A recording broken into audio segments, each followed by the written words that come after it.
Hi guys, நம்ம இப்ப எங்க போறோம்னு பாத்தீங்கன்னு சொன்னா கட்டார்ல இருக்கிற அல்புகேர்ன்ற இடத்துக்கு போறோம். ஸ்ரீலங்கால இருந்து மகள் அவங்களோட சித்தப்பாக்கு சர்ப்ரைஸ் பண்ண சொல்லி கிஃப்டும் கேக்கும் எடுத்துட்டு போக சொன்னாங்க.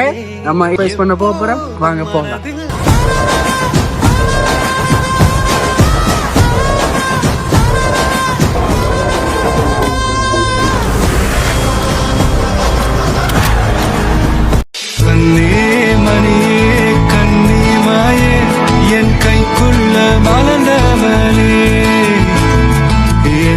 ஹாய் ப்ரோ, 23ஆம் தேதி என்ன ஸ்பெஷல்?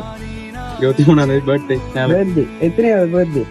24வது பர்த்டே. ஓகே, உங்களோட பர்த்டேக்கு சர்ப்ரைஸ் பண்ண சொல்லி ஒருத்தங்க எங்கள்ட்ட கேக்கும் ஒரு கிஃப்டும் வாங்கி கொடுக்க சொல்லி இருந்தாங்க. யாரா இருக்கு தெரியல, திடீர்னு கேட்டா இல்ல, சும்மா ஒரு கெஸ்ஸிங் இருக்குன்னு. இவங்க தான் நமக்கு செஞ்சிருப்பாங்க. லவ்வரா இருக்கலாம், அம்மாவா இருக்கலாம், அக்காவா இருக்கலாம். உங்களோட ஒரு கெஸ்ஸிங் இருக்கு. கெஸ்ஸிங்னு சொல்லத்துல வந்து மச்சாலாக்கள் இருக்கலாம். மச்சால் பேர் கீதா. மச்சாக்க மகள் இல்ல, அவங்க இருக்கு. பேரை சொன்னீங்கன்னா எங்களுக்கு. மிதுனா இல்ல, வேற யாரு? அண்ணா குழந்தை. இவங்க தான் தந்திருப்பாங்க. என்ற ஒரு கன்ஃபார்மா ஒரு இது கன்ஃபார்ம் சொன்னா மிதுனா அவங்க இருந்திருப்பாங்க. மகள் முறை. நீங்க சித்தப்பா. ரைட். அவங்க தானா?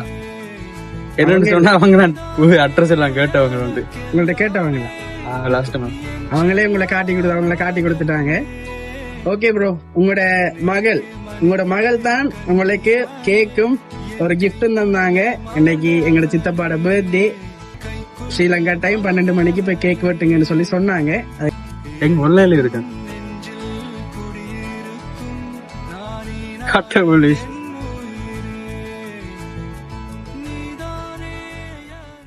சித்தப்பா சொந்தம் வந்து மழையானதே, மழை நின்று போனால் என்ன மரம் தோறுதே, வயதால் வளர்ந்தும் இவன் பிள்ளையே பிள்ளை போ. ஹாப்பியா இருக்கீங்களா? இப்ப நீங்க சந்தோஷம். லைஃப்ல ஃபர்ஸ்ட் டைம் எதிர்பார்த்திருக்கீங்களா? நீங்க எதிர்பார்க்க இல்ல, ஆனா சர்ப்ரைஸ் வந்து முன்னாடியே சொல்லிட்டாங்க. அப்படி அட்ரஸ் அதெல்லாம் கேட்குமே டவுட் தான். வேலை செய்யறேன். நீங்க நினைச்சிருப்பீங்க பார்சல் போட்டிருக்காங்க போல இருக்கு அப்படின்னு. அப்படிதான் நினைச்சேன். அப்பயும் இந்த இடத்துல சொல்லிட்டு வந்தேன், இது பார்சல் வந்துருக்கா டவுட்டா இருக்கு. ஓகே ப்ரோ, அவங்களே இப்ப ஹாப்பி. நீங்க ஹாப்பியா? ரொம்ப. ஓகே, நீங்களும் உங்க ரிலேஷனுக்கு சர்ப்ரைஸ் பண்ணணும்னு நினைச்சீங்கன்னா மறக்காம எங்களை கான்டாக்ட் பண்ணுங்க.